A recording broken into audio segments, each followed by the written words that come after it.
প্রিয় এইচএসসি শিক্ষার্থীরা, আমাদের এই ভিডিও লেকচারটি হবে অ্যাসিড ও ক্ষারকের বিভিন্ন মতবাদ নিয়ে। প্রথমেই আমরা দেখে নিব অ্যাসিড ও ক্ষারকের বিভিন্ন মতবাদ। তারপর আমরা দেখব যে কনজুগেটেড অম্ল ও ক্ষারক বলতে আমরা কী বুঝি, এবং কিছু পদার্থ রয়েছে যারা অ্যামফোটেরিক নেচারের হয়, সেগুলো আমরা এই ভিডিও লেকচারটি দেখব।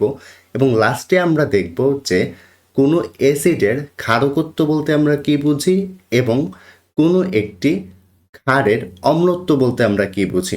সো চলো, প্রথমেই হচ্ছে অ্যাসিড ও ক্ষারকের যে তিনটি মতবাদ তোমাদের ইন্টারমিডিয়েট লেভেলে রয়েছে সেগুলো সম্পর্কে একটু ধারণা নেই। প্রথমেই আমরা পড়ব আরহেনিয়াস মতবাদ। তো প্রথম মতবাদটি কি? অম্ল ও ক্ষারকের প্রথম মতবাদটি হচ্ছে আরহেনিয়াস মতবাদ। তারপর ব্রনস্টেড লাউরির মতবাদ, যেটিকে প্রোটনীয় মতবাদও বলা হয়ে থাকে। এবং 3 নম্বর যে মতবাদটি রয়েছে সেটি হচ্ছে লুইস মতবাদ, যাকে ইলেকট্রনীয় মতবাদও বলা হয়ে থাকে। সো এই 3 ধরনের মতবাদ নিয়ে আমরা আজকে ডিসকাস করব। সো চলো, প্রথমেই আরহেনিয়াস মতবাদ দিয়ে শুরু করা যাক। আরহেনিয়াস মতবাদের মতে অ্যাসিড হচ্ছে সে সমস্ত যৌগ যারা জলীয় দ্রবণে H+ বা প্রোটন দান করে। অন্যদিকে ক্ষারক হচ্ছে সেই সকল যৌগ যারা জলীয় দ্রবণে OH- দান করে। এর মানে কোনো একটি যৌগ যদি জলীয় দ্রবণে H+ দান করে তাকে আমরা অ্যাসিড বলবো, এবং কোনো যৌগ যদি OH- দান করে তাহলে আমরা তাকে কি বলবো? ক্ষারক বলবো। তো চলো এক্সাম্পল দেখা যাক। সো এখানে দেখতে পাচ্ছ জলীয় দ্রবণে HCl, এই যে জলীয় দ্রবণ বলতে এখানে পানি রয়েছে তা বোঝাচ্ছি। এই যে জলীয় দ্রবণে HCl ভেঙে H+ এবং ক্লোরাইড মাইনাস ক্রিয়েট করলো। এই যে H+ এখানে H+ ছেড়ে দিল, অর্থাৎ জলীয় দ্রবণ H+ দান করলো, তাই আমরা তাকে বলবো অ্যাসিড। কেমন? অন্যদিকে দেখো, সোডিয়াম হাইড্রোক্সাইড যখন জলীয় দ্রবণে রাখা হয়েছে সে Na+ এবং OH- ক্রিয়েট করলো। সে যেহেতু জলীয় দ্রবণে OH- ছেড়ে দিল NaOH, তাই আমরা তাকে বলবো ক্ষারক।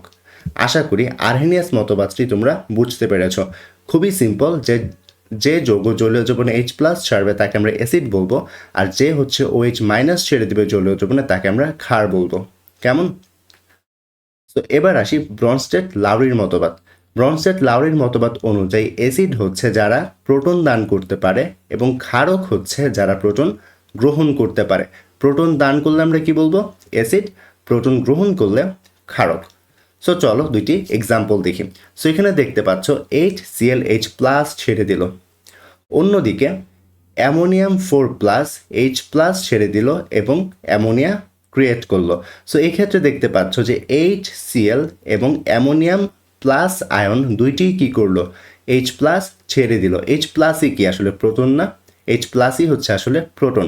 সো এই ক্ষেত্রে যেহেতু HCl এবং অ্যামোনিয়াম প্লাস দুটিই হচ্ছে আমার প্রোটন ছেড়ে দিল, তাই আমরা তাকে বলবো অ্যাসিড।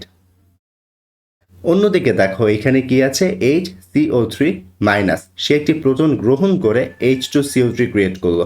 অন্যদিকে অ্যামোনিয়া আরেকটি প্রোটন গ্রহণ করলে NH4+ ক্রিয়েট করলো। এর মানে তারা এখানে HCO3- এবং অ্যামোনিয়া কি করলো? দুটিই হচ্ছে প্রোটন গ্রহণ করলো। আর আমরা কি জানি, প্রোটন গ্রহণ করলে আমরা কি বলবো? ক্ষারক বলবো। সো এই ক্ষেত্রে এই দুটি এক্সাম্পলই আসলে কি আমার? তারা হচ্ছে ক্ষারক। আশা করি ব্রনস্টেড লাউরির মতবাদটিও তোমরা ধরতে পেরেছ। সো এখানে ব্রনস্টেড লাউরির মতবাদ অনুযায়ী একটি প্রশ্ন দেওয়া আছে, চলো সেটি আমরা সলভ করি। এখানে বলা আছে, দেখাও যে H2O এবং HCO3- উভধর্মী আচরণ করে। উভধর্মী আচরণ বলতে আসলে কি বোঝাচ্ছে?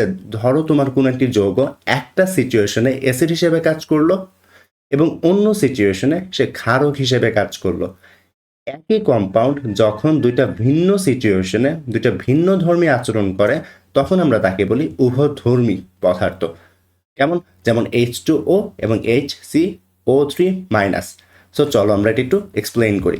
সো এখানে দেখতে পাচ্ছ তোমার H2O এখানে রয়েছে HCl এর সাথে, তাই না? সো HCl থেকে একটা H2O এর সাথে যুক্ত হয়ে H3O+ এবং ক্লোরাইড মাইনাস ক্রিয়েট করলো। সো এই ক্ষেত্রে একটু লক্ষ্য করো, H2O কি করলো? এখানে H2O এর সাথে আমি আসলে একটি প্রোটন যোগ করেছি, তাই না? যদি আমি প্রোটন যোগ করি তাহলে সেখানে কি হিসেবে কাজ করেছে? সেখানে ক্ষারক হিসেবে কাজ করেছে, তাই না? এবং অন্যদিকে এই সিচুয়েশনে খেয়াল করো, H2O এর সাথে যখন অ্যামোনিয়া ছিল তখন H2O তাকে একটি প্রোটন দান করে NH4+ ক্রিয়েট করেছে এবং OH মাইনাস ক্রিয়েট করেছে। সো যেহেতু এই ক্ষেত্রে সে প্রোটন দান করলো H2O, তাই আমরা তাকে কি বলতে পারবো? তাকে আমরা এই ক্ষেত্রে অম্ল বলতে পারবো। সো এখানে দেখতে পাচ্ছ সে এই বিক্রিয়াতে কি হিসেবে কাজ করেছে? ক্ষারক হিসেবে। বাট এই বিক্রিয়াতে সে অম্ল হিসেবে কাজ করেছে, তাই আমরা তাকে বলতে পারি উভধর্মী পদার্থ। তো এবার আসি HCO3 মাইনাসের বেলায়।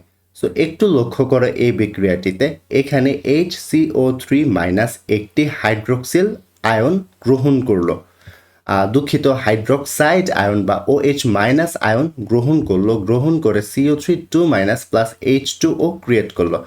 একটু মনে রাখবে, H প্লাস গ্রহণ করা যেই কথা, OH মাইনাস ছেড়ে দেওয়া একই কথা।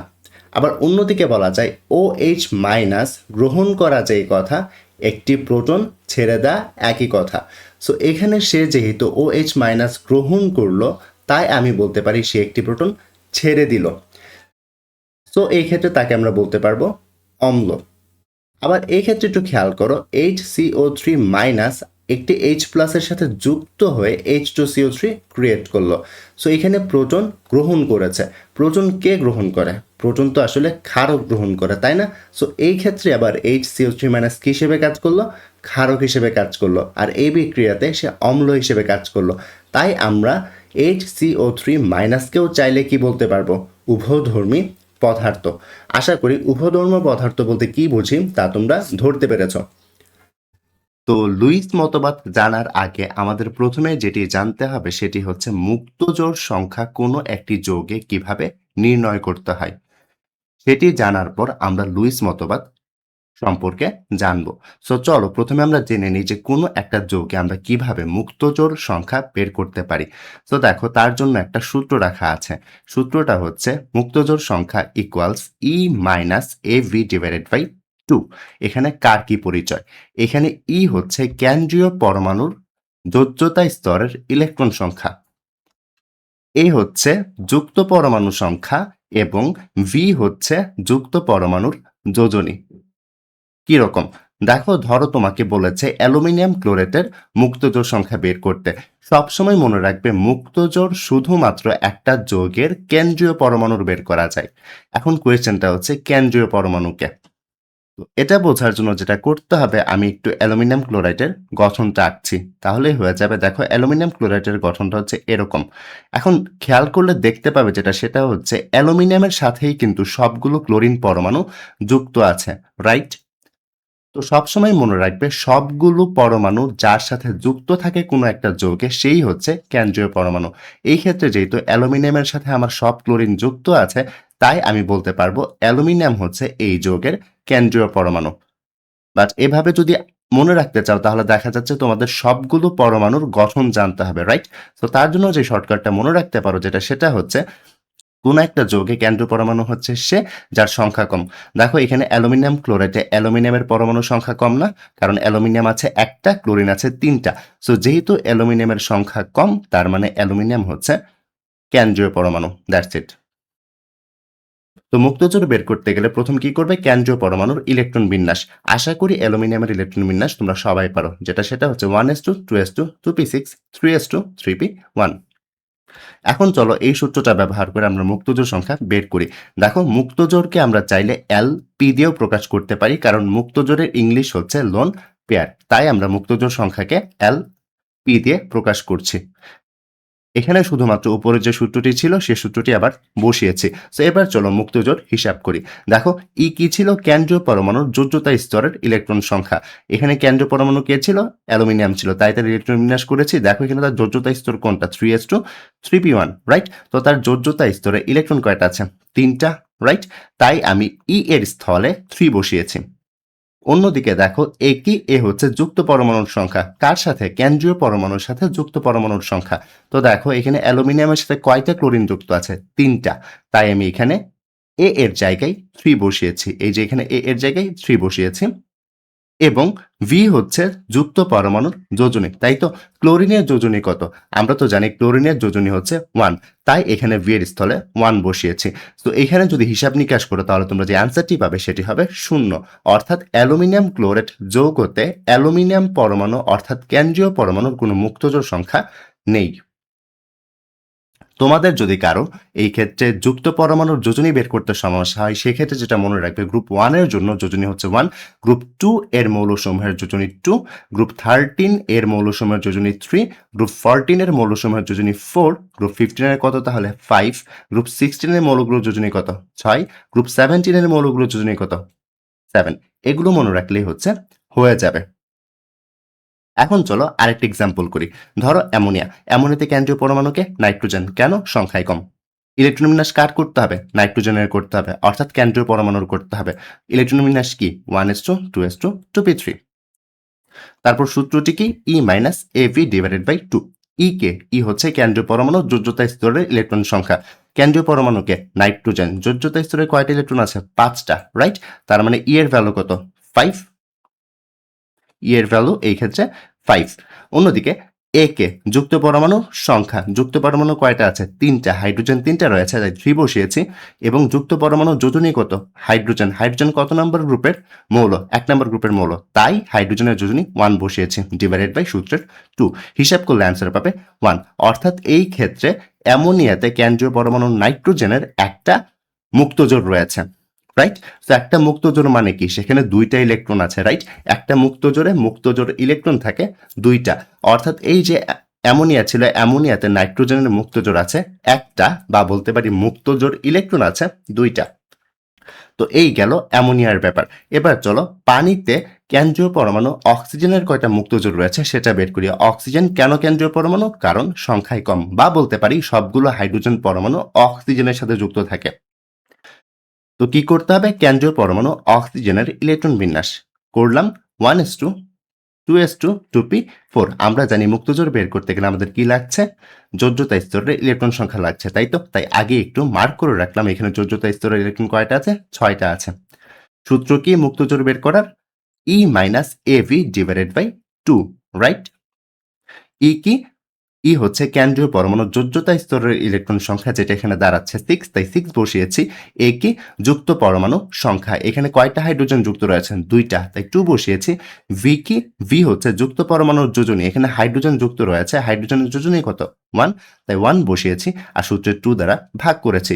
হিসাব করলে অ্যান্সার আসবে 2। অর্থাৎ এইখানে পানিতে বা H2O তে অক্সিজেনে মুক্ত জোড় আছে 2টা। মুক্ত জোড় আছে কয়টা? একটা, 2টা। তাহলে মুক্তজোড় ইলেকট্রন আছে কয়টা? অ্যান্সার হবে 4টা। সো আশা করি মুক্তজোড় সংখ্যা কিভাবে নির্ণয় করতে হয় বুঝতে পেরেছ। তো এখন আমরা ডিরেক্টলি চলে যাব লুইসের মতবাদ বলতে আসলে আমরা কি বুঝি সেই কনসেপ্টে।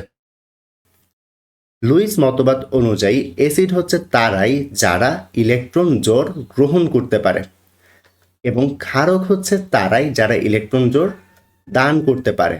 তো একটু লক্ষ্য করো, ইলেকট্রন জোড় তারাই তো গ্রহণ করবে যাদের ইলেকট্রন কম রয়েছে, তাই না?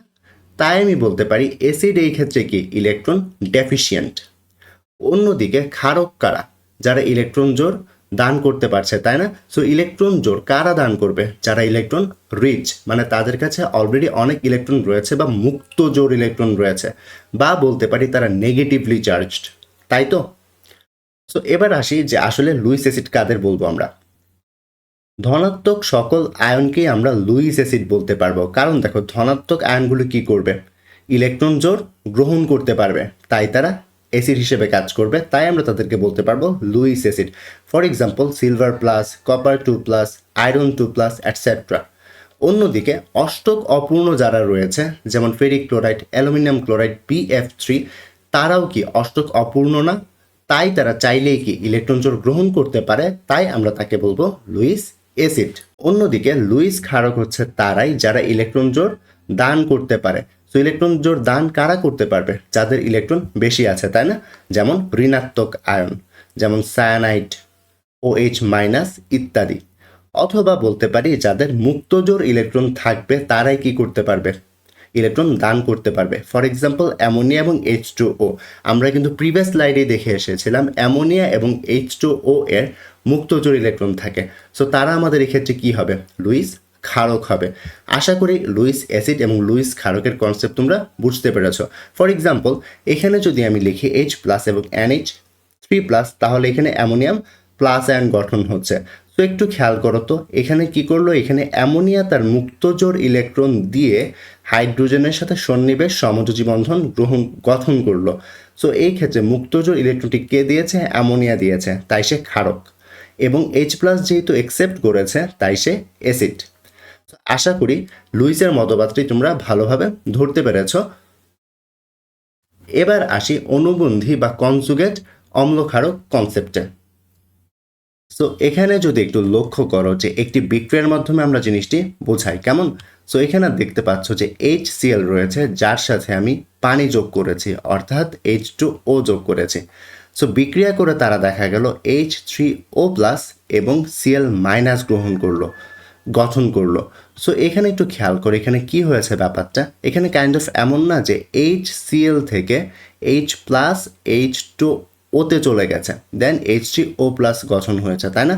অর্থাৎ এইখানে HCl থেকে H+ চলে গেছে, অর্থাৎ এখানে HCl প্রোটন দান করেছে, তাই সে অ্যাসিড। অন্যদিকে H2O কি করলো? সে হচ্ছে এখানে একটি প্রোটন অ্যাকসেপ্ট করেছে, করে H3O+ গঠন করেছে, তার মানে সে এখানে ক্ষারক, তাই না? সো এখন যদি একটু লক্ষ্য করো, তুমি কি উল্টা রিয়েকশনের ক্ষেত্রে কাইন্ড অফ এমন বলতে পারো না যে এখানে ক্লোরাইড মাইনাস H3O+ থেকে একটি ইলেকট্রন গ্রহণ করে আবার HCl হতে পারবে? আমি কথাটি আবার রিপিট করছি। দেখো এখানে ক্লোরাইড মাইনাস রয়েছে, সে কি করতে পারে? এইখান থেকে H3O+ থেকে একটি প্রোটন বা H+ নিয়ে সে আবার HCl গ্রহণ করতে পারে। তাহলে সেক্ষেত্রে সে কি করলো? প্রোটন গ্রহণ করলো, তার মানে সে এখানে ক্ষারক। এবং সে কি করলো? সে হচ্ছে প্রোটন দান করলো, তার মানে সেই ক্ষেত্রে অ্যাসিড, তাই না? সো আমি এখানে H3O+কে অ্যাসিড বলতে পারবো এবং ক্লোরাইড মাইনাসকে ক্ষারক বলতে পারবো। সো একটু খেয়াল করো, এটি একটি অ্যাসিড, সে যেটি প্রডিউস করেছে সে আবার ক্ষারক হিসেবে কাজ করছে। আবার সিমিলার ওয়েতে H2O ইটসেলফ একটা ক্ষারক, এবং সে যেটি ক্রিয়েট করেছে সেটি পরবর্তীতে আবার কী হিসেবে কাজ করছে? অ্যাসিড হিসেবে কাজ করছে। এই যে যুগলটা, এই যে অ্যাসিড এবং ক্ষারকের যুগলটা, তাকেই আমরা বলবো অনুবন্ধী অম্লক্ষারক যুগল। আবার সিমিলারলি এই যে এখানে ক্ষারক এবং অ্যাসিডের যে পেয়ারটা বা যুগলটা, তাকে আমরা বলতে পারি অনুবন্ধী অম্লক্ষারক যুগল। আশা করি অনুবন্ধী অম্লক্ষারক যুগল সম্পর্কে একদম ক্রিস্টাল ক্লিয়ার কনসেপ্ট তোমরা পেয়েছো। তো আমি কি বলতে পারি না যে এখানে অনুবন্ধী ক্ষারক থাকে অম্লের? সো একটু খেয়াল করো, এটা কি ছিল? একটা অম্ল ছিল, তার অনুবন্ধী ক্ষারক কোনটা? এটা।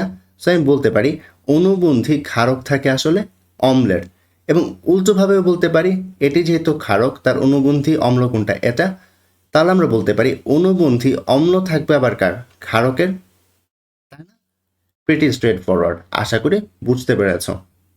এবার আসো অনুবন্ধী বা কনজুগেট অম্ল ক্ষারকের কনসেপ্ট ইউজ করে আমরা কিছু এমসিকিউ সলভ করি। তোমাদের এমসিকিউতে ডিরেক্টলি চলে আসে যে এরকম টাইপের কিছু কোয়েশ্চেন আসে, সেগুলো একটু আমরা চলো সলভ করি। এখানে প্রথম প্রশ্নটিতে একটু যদি লক্ষ্য করো, এখানে দেওয়া আছে HSO4- এর অনুবন্ধী ক্ষারক কোনটি? আমরা একটু আগেই কিন্তু দেখে এসেছি অনুবন্ধী ক্ষারক থাকে অম্লের। আমি আবার বলছি, আমরা কিন্তু একটু আগেই দেখে এসেছি অনুবন্ধী ক্ষারক কার থাকে? অম্লের।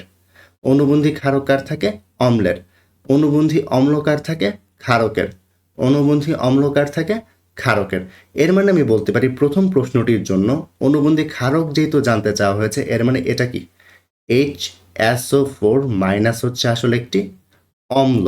আর অম্লর কাজ কি? অম্লর কাজ হচ্ছে H+ ছেড়ে দেয়া।